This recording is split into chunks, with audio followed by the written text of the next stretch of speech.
Okay, class, I think for the most part we covered this, but I just want to be certain. So I'll go over this slide and then we'll go into operant conditioning. So generalization as a part of classical conditioning is like a continuation of Pavlov continuing to test his theory with the dog.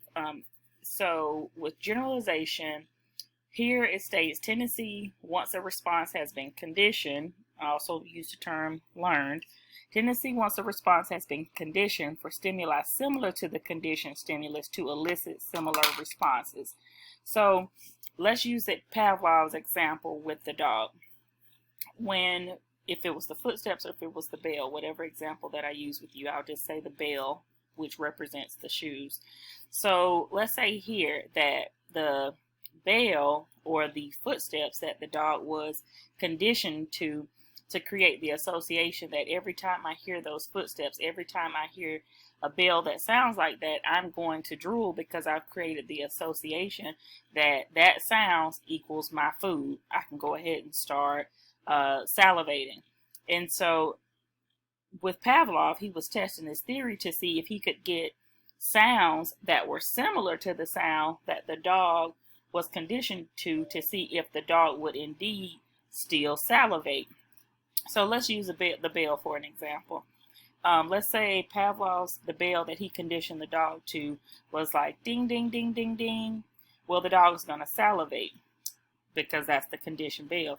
But if we had a bell that was the tone or the sound was ding, ding, ding, ding, ding, it's not much different from the first tone that I just sounded out for you. So the dog would continue to salivate to it because it's similar. So that's all the generalization is. I also give students an example, like a real world example. For instance, when you take a child to the doctor initially, kind of in their early years in life, they're almost always going to get shots on their visits. So the child, let's say everyone in that particular pediatric office has like a pink uniform on, and the nurse that has to give the baby or give the young child a shot, of course she has on a pink uniform. But the nurse who gave the child the shot that had a pink uniform on the last visit had black hair. Okay, but this nurse is coming in, not even giving a shot, just trying to take the child's temp, has blonde hair, and the child starts screaming and crying and fighting away the nurse. Why? It has nothing to do with the hair. It has everything to do with the pink uniform. Pink uniform equals pain and fear, so I'm going to cry. And so that's an example of generalization where the child has put everybody in that same group that wears a pink uniform to equal fear. Okay, fear and pain. That's the association that the child has created. Pink uniform, fear and pain. Therefore, you're going to get a response which is crying and screaming and fighting. Okay, that's putting everything in general, and you're getting the same response. Just like I gave you the example with the tone of the bell, or even if you had shoes that sounded very similar, just like in Pavlov, that had that same sound, the dog will still salivate because it's very similar. It's going to get the same response. That's what generalization is. Hopefully I have not confused you. All right. Discrimination is the ability to distinguish between the stimulus and know that the other stimuli is irrelevant. So what that means here is, let's use the same example with Pavlov as the bell. Okay, we said ding, ding, ding, ding, ding, ding, ding, ding, ding, ding. Those are similar, okay? But discrimination would be the dog salivating to ding, ding, ding, ding, ding, because the dog knows created association. That's my bell. To a bell sound, that would be dun, dun, dun, dun, dun. So that's a very much lower tone. The dog is able to distinguish that difference. Hey, that's not my cue.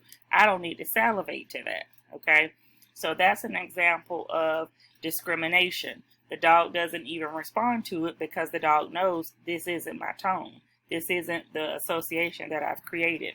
So the dog goes on about their business in their day like nothing ever happened. So that's the difference between generalization and discrimination. All right. here are some influences with Pavlov and how it relates to motivation, emotion, psychological disorders, and therapies.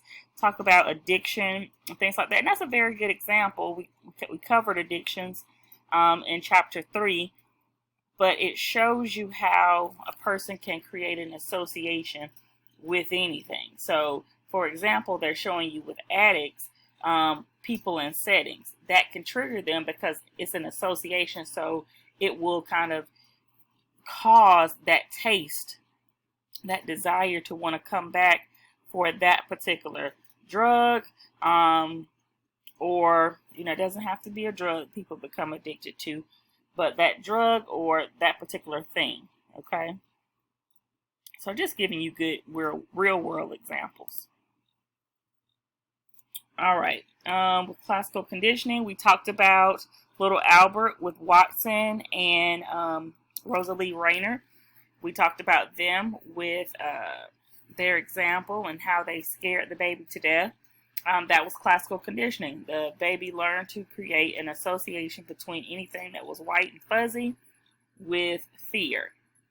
And it was because John Watson took an innocent baby, took a mouse, a white mouse that was white and fuzzy, took a steel bar and a hammer, and every time the little white mouse would come out, he would hit the hammer against the steel bar that would create this loud sound that would scare the baby. And he did this multiple times, just like you have to do in classical conditioning, in order for the association to be created. So every time the baby saw anything that was white and fuzzy, didn't even have to be the mouse anymore. It could have been a cotton ball. The child was conditioned to fear anything that was white and fuzzy. And so that's what that's talking about here. So if you weren't familiar with it when we talked about it in chapter 1, just make sure you're familiar with it now. John Watson's Little Albert experiment, it was classical conditioning. It was highly controversial because you can't scare someone half to death when you're doing any type of research. And the mother didn't consent to their child being scared half to death. So that's why we have informed consent now when we're conducting any type of research. So that's what the John Watson, Rosalie Rayner, the Little Albert experiment was all about. All right, operant conditioning is going to be a bit easier for students to understand because how operant conditioning works is that a behavior is going to be either strengthened or weakened depending on if it was followed by a reward or if it was followed by a punishment. All right. And so here, as it's described or defined, a type of learning in which behavior is strengthened if followed by a reinforcer. I always call that reinforcer. A lot of times that you're going to see it, it's almost going to be like a reward. Or diminished if followed by a punisher. Okay, some type of punishment. And that can be pain, that could be getting in trouble. We're going to just kind of go over some of those examples. All right. Let's see here. I'm trying to see if I want you all to be, operant behavior. I also want you to be familiar with operant behavior. Operant behavior operates on the environment to produce rewarding or punishing stimuli. So some examples that I've given before with operant conditioning. For instance, for some reason, I have a desire, I like to speed. I don't know why, but I love to go fast and drive fast when I'm driving. And I love fast cars and motorcycles and things of that nature. I do. But I was getting tickets repeatedly on one road, on Gordon Highway. And so the last ticket I got was like $340 or $370. That was the last ticket I got on Gordon Highway. I wasn't going anywhere that it was an emergency. I'm just speeding for absolutely no reason. So after I got that $347 or $370 ticket, this is my example of operant conditioning. That definitely diminished or weakened my behavior of speeding, because it was followed by a punishment, which was the $370 or $347 ticket. I didn't want to give away that much money for no reason, really. So that's an example of operant conditioning. I'll use my personal story. Another example of operant conditioning not being followed by a punisher, but more so a reinforcer or reward, would be like those that work at a call center, especially if they work at a call center that focuses on sales. So, for instance, if the call center agent goal is to sell, let's say they work at a cable company, goal is to sell 10 new HBO packages, and for every 10 HBO subscriptions, you'll get a $350 bonus on your check. Okay, that's an incentive. So that's something a person is going to work towards. So let's say this person is going to definitely get those 10 subscriptions. They're not going to go away from getting that extra $350 if it wasn't that difficult to get in the first place. They're going to continue doing that. So that strengthens their work ethic, that strengthens them in sales, because they're working towards getting that bonus. Because if I do this, it's followed by a reinforcer or a reward, so I'm more likely to repeat that behavior because people are motivated by money. So that's an example of operant conditioning. Again, operant behavior, I want you to be familiar with that behavior that operates on the environment to produce rewarding or punishing stimuli.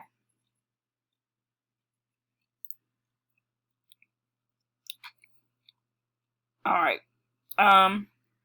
Actions follows by reinforcement increases. Okay.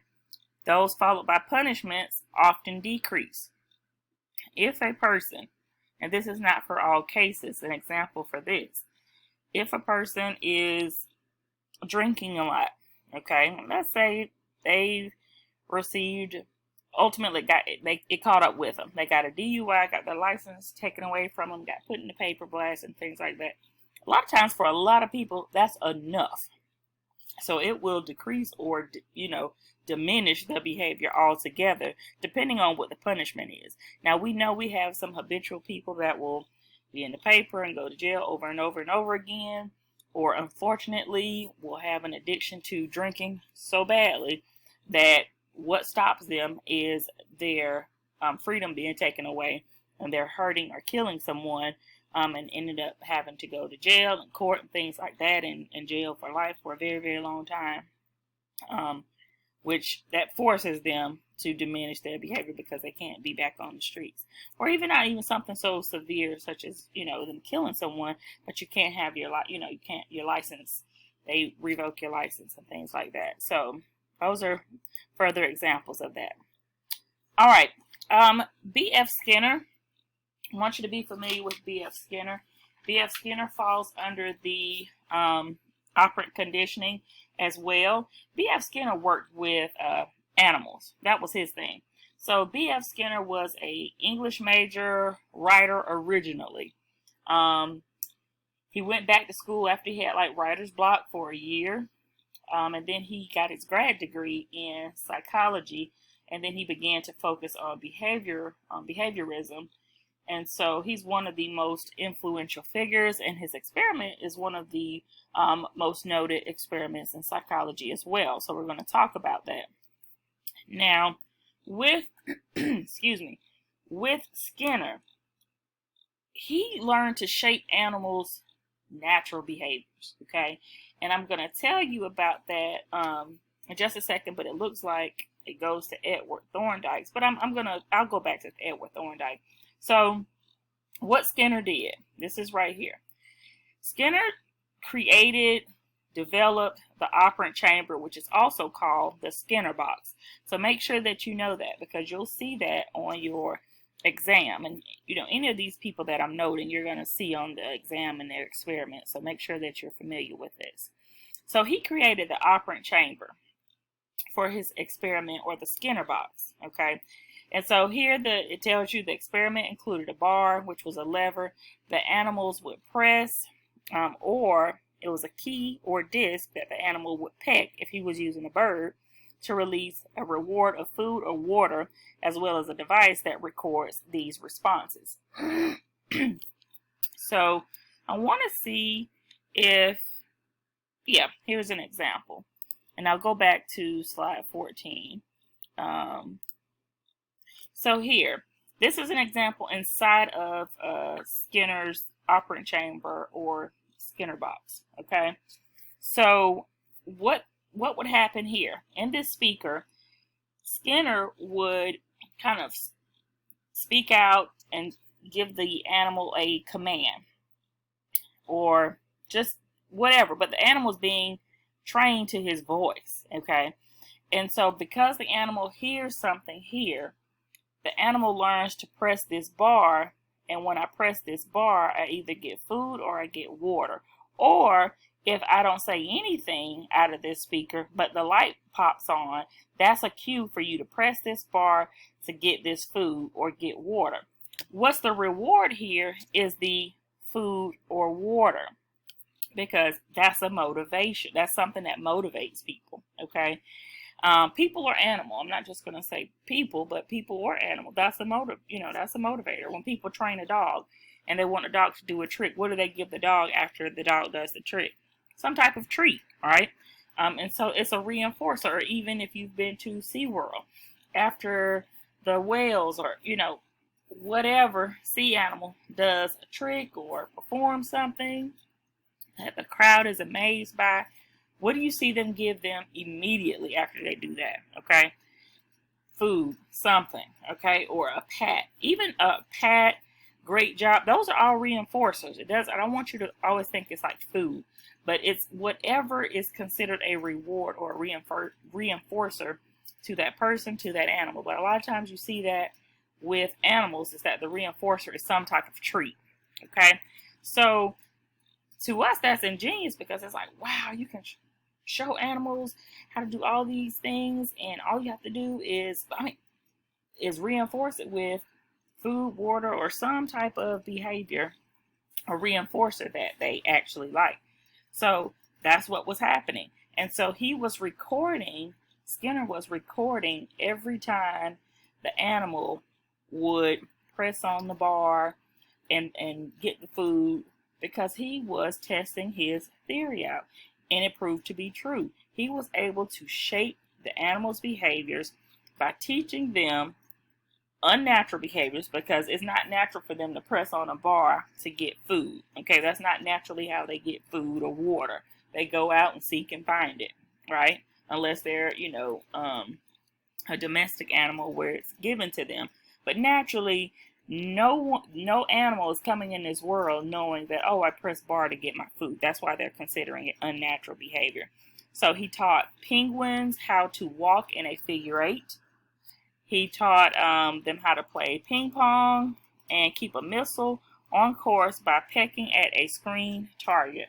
I mean, those are some amazing things, but it's kind of not too out of the ordinary for us, because we've seen animals do some amazing things. Think about a circus. Think about anything that you've gone to where animals were a part of kind of like a presentation, but they have to be given some type of reinforcer to strengthen that behavior for them to likely do it again over and over and over. Because guess what? If I like it and you're giving me the same thing, I'm going to keep coming back because I like what you're giving me. But if you stop giving me that, then my behavior is going to change. My behavior or my response will totally diminish. So that's how Skinner's operant chamber or Skinner box worked. Okay. And just to go back so I can make sure I am covering all, we have Edward Thorndike's law of effect. He did the same thing basically, okay, which states that rewarded behavior tends to recur. That's true. A behavior is strengthened if it is followed by a reinforcer. For instance, if you go to work, you're going to get paid. If they stop paying you, you stop showing up to work, okay? Same thing, the law of effect. So, excuse me, Thorndike did something very similar that Skinner did. So Thorndike, his famous experiment was called the cat in a puzzle box. Okay, so this is his law of effect here. Yeah. So it's just showing you the successive trials. So what the cat was doing and what they're not showing here is that there is food in the original experiment. Is food right outside of this box, but it's right outside of the reach or grasp of this cat. So the cat, the whole purpose of this is for the cat to figure out that if I push on this little paddle here, the paddle will then pull the door open and I can just walk out and get the food. But when the cat initially goes in the puzzle box, the cat sees the food here, and the cat most likely is trying to claw through one of these bars, trying to see if it can reach it. It's probably playing with the string after it's getting annoyed that it can't get the food. And then ultimately, the cat pushes on it, most likely by mistake, the first couple of times. And when he pushes on it by mistake, he sees that it actually opens and he's able to go out and get the food. So they sit the cat back in there again until the cat until it connects, basically. That, oh, when I get in here, press this, I go out and get food. Get in here, press this, go out and get the food. And the cat gets it. But it's showing you how it increased, okay, over time, because we have to create the association. So that's how the law of effect works. This is Thorndike's cat in the puzzle box. And that was the whole purpose of it. All right, shaping. Want you to be familiar with shaping. You're guiding a behavior towards closer and closer approximation of the desired behavior.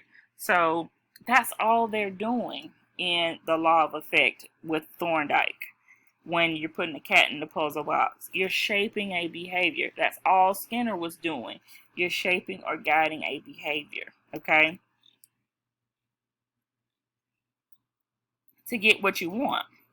And if that's you wanting your dog to jump or do this trick, you have to shape that dog's behavior. All right, positive reinforcement and negative reinforcement. All right, positive reinforcement increases behavior by presenting positive reinforcers.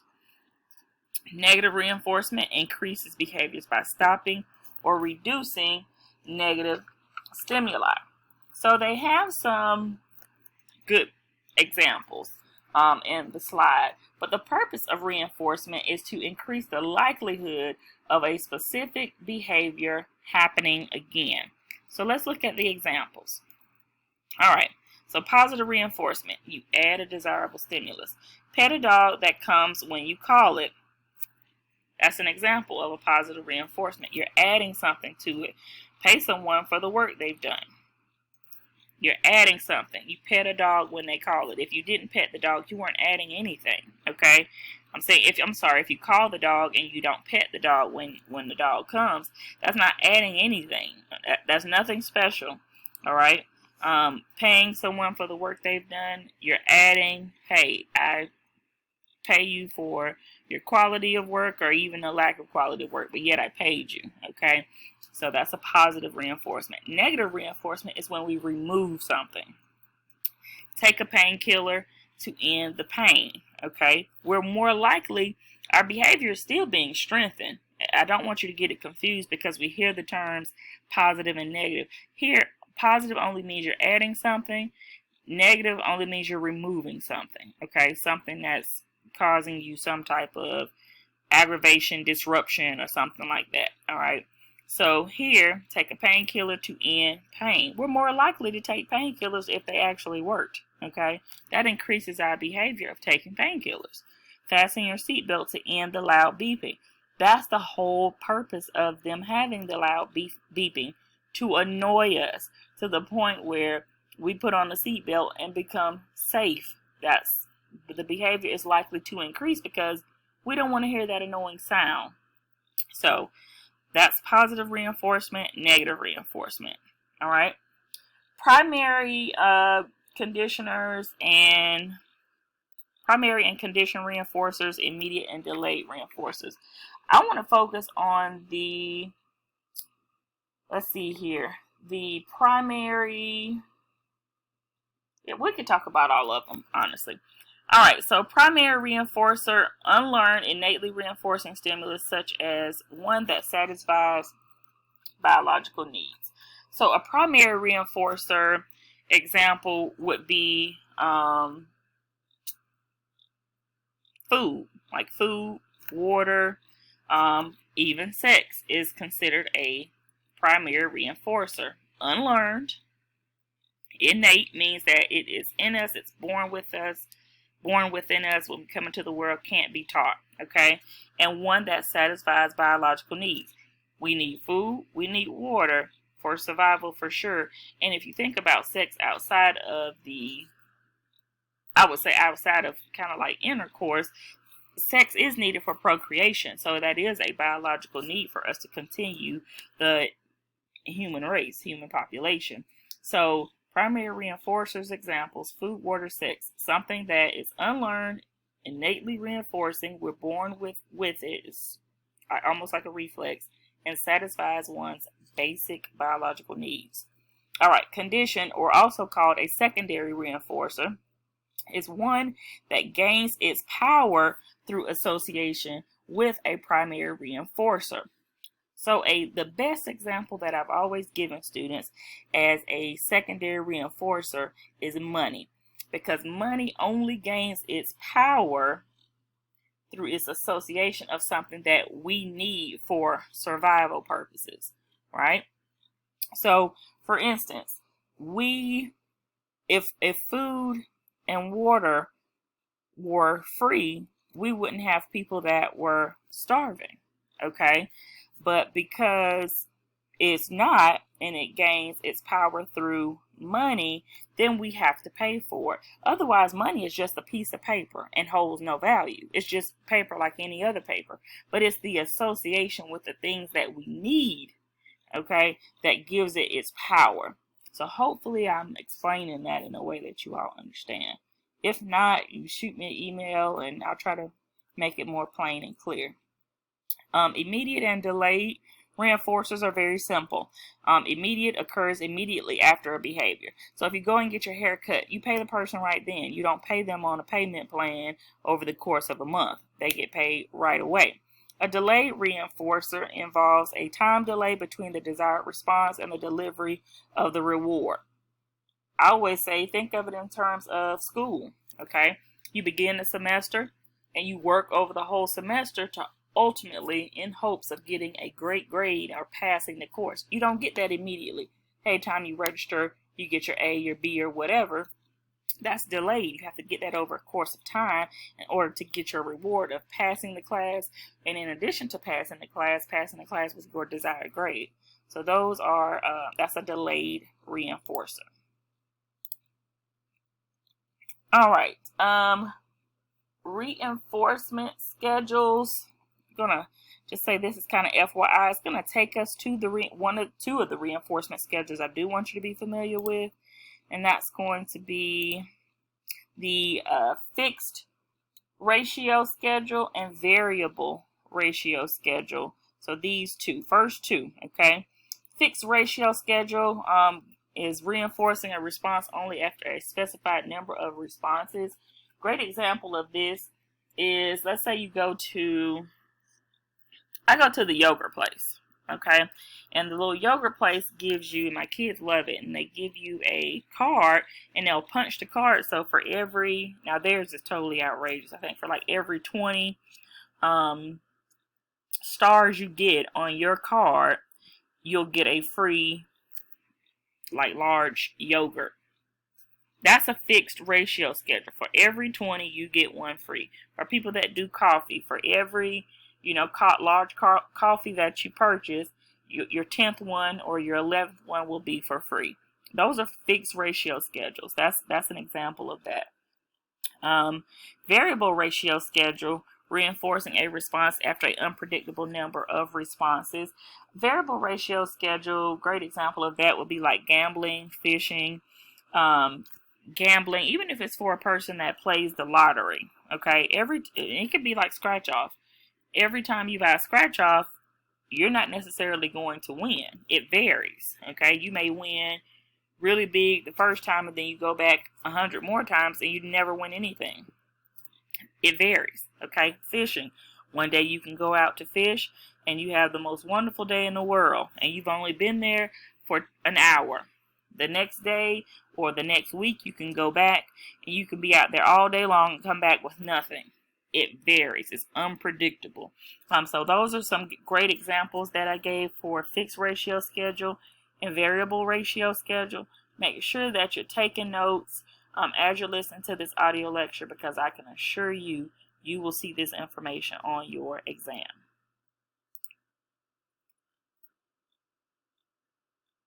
All right. And this is just kind of a continuation. And here, as you can see, I was giving you the example. All right. Punishment. I want you to be familiar with punishment and positive punishment and negative punishment. As you see listed here, punishment administers an undesirable consequence or withdraws something desirable in an attempt to decrease the frequency of a behavior. So a punishment, if your child does something, let's say they talk back, okay? Let's say this child is younger, all right? This child talks back or does something that they know is against the rules. What you do is you put them in timeout, or you take something away that they like for that particular day if they don't get it back until the next day. The whole purpose of that is to take away something, okay, that they like, that's desirable to them. And the whole purpose of it is to decrease that behavior that was not desired, okay? So positive punishment, presenting a negative consequence after an undesired behavior is exhibited, making that behavior less likely to happen in the future. That would be the punishment kind of part of what I just said. Taking something away, well, not taking, that's taking something away would be the negative punishment, okay? Having them sit in time out, I guess that would be taking time too, so that would be a negative punishment. Maybe, let's see here. What's another example? Let's see, another example for positive punishment. Okay, I know a great example for positive punishment. So let's say you have a little bit of an older child. They've done something and they got in trouble, so they get increased chores. Okay, they do something outside of their normal chores. They have to take on their sibling chores as well for a week or 2 weeks or something like that. You're presenting something. You're adding something that's negative to decrease the undesired behavior. Your kid may hate doing yard work. Your kid may hate taking out the trash, or whatever duties you've had them do that you've added to decrease the behavior. That's a positive punishment, okay? Presenting is adding. Negative punishment is removing a desired stimulus. So this would be like taking their phone. My oldest son, he can't stand it. He's a teenager, so they feel like they live and breathe for that phone. So you take the phone. I take that phone, I definitely see behaviors change. So removing a desired stimulus, games, Xbox, whatever. This is just an example with children. After a particular undesired behavior is exhibited, resulting in reducing that behavior in the future. That's the hope, okay? That's definitely the hope. But you can say the same thing, the example that I use with people that, let's say that they, abuse alcohol, all right? You would remove their license, their driving privileges. People desire to drive and get around and not have to rely on other people and get Ubers and Lyfts and things like that, in hopes that this person will not repeat this behavior. Maybe over the course of time, those people don't. Maybe all it takes is one time and that person doesn't, repeat that behavior. But that's the goal. Okay, that's the goal. All right. You can just kind of read over this, just giving you, just further explaining to you how classical conditioning works and how operant conditioning works. I'm really not going to focus on going from beginning to end, just like we did with classical conditioning with the stages. But you can just definitely read over it. All right, intrinsic and extrinsic motivation. This is something that used to be discussed in chapter 10 very heavily, but they put it in this chapter over the last 2 or 3 years. But either way, let's get into it. So, intrinsic motivation, a desire to perform a behavior effectively for its own sake. This is you being motivated to do something because you simply love to do it. So, let's say that could be a president of the bank, okay? They're the president of the bank, but when they get home, something that's relaxing for them is to maybe bake all types of things. They just love baking, okay? And when they bake, they love to give it to other people. Well, that's intrinsic motivation. They're baking and they're giving it away.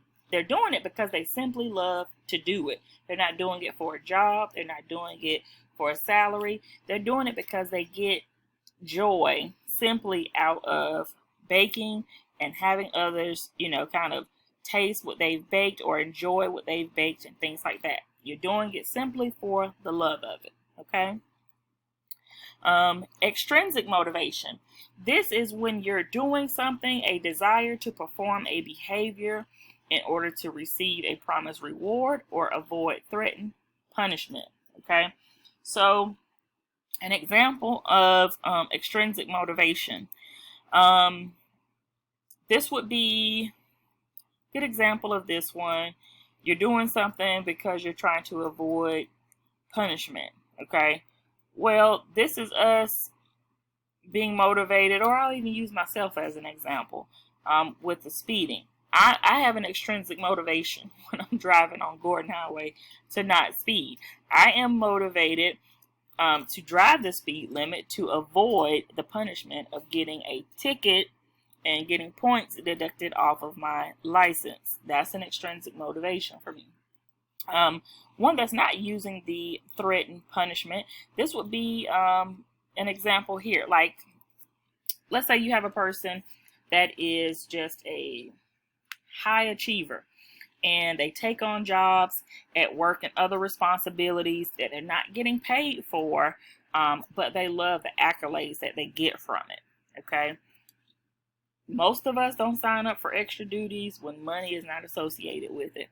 But for the people that do, they're doing it for the purpose of a promised reward, such as accolades, thanks, and appreciation. And so glad that you did it. Not getting the money for it, but so glad you did it. You have people that are motivated by accolades. So that's an example of extrinsic motivation. All right, observational learning. Talked about Albert Bandura. I believe he was talked about as well in chapter 4. But let's get back to, observational learning. So observational learning, animals, humans learn without direct experience by watching and imitating others. So what Albert Bandura did was the famous Bobo doll experiment. And in this Bobo doll experiment, what children did was model behavior. The process of observing and imitating a specific behavior. So Albert Bandura, and I will ask you about observational learning, I'll ask you about Albert Bandura, and I'll ask you about modeling. What he did in his famous experiment was, and this is me showing you the actual pictures from his experiment, was he took a group of children. I think it was like maybe 24 or 20 children. He split them up into group A and then group B.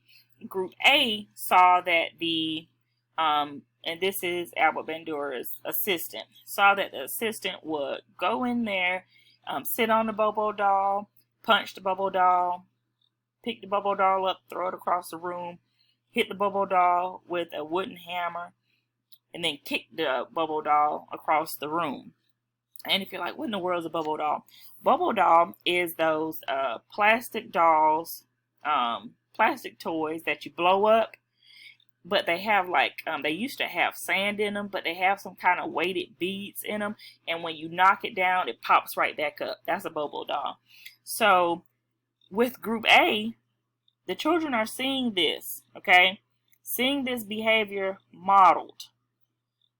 At the end of the experiment where the assistant is done beating up this poor bubble doll, the assistant gets a treat, a reward. Group B sees the same thing that Group A saw, doing all these things to the bubble doll, but at the end, she gets in trouble, she gets punished. Group A was the group that modeled the behavior to the T. This was the group that almost all the children modeled the behavior because they were looking for the reward at the end. In most cases, people avoid punishment. Now, you still, out of that group, you still had one or two that went in and did that behavior and said, nope, I'm getting in, I saw her get in trouble. That's Group B. I saw her get in trouble. I don't want any parts of it. But you had your one or two that said, hey, I don't care. I still want to beat up this bubble doll because I modeled that behavior. I wasn't really paying attention to what happened at the end, but I'm going to do the same thing I saw her doing. Okay? So I always tell students, be very careful what you model in front of children because they imitate it good, bad, or indifferent. Especially if they don't see a consequence at the end. All right. Some antisocial effects is just something that I always leave here for students. It goes a little bit further in observational learning, modeling, being very careful what children watch, what they hear, what you're modeling, because they observe and express those same behaviors. So it's very careful. It's very important that you are careful around children, whether they're yours or not, what you model, because they pick it right up. And that's the end.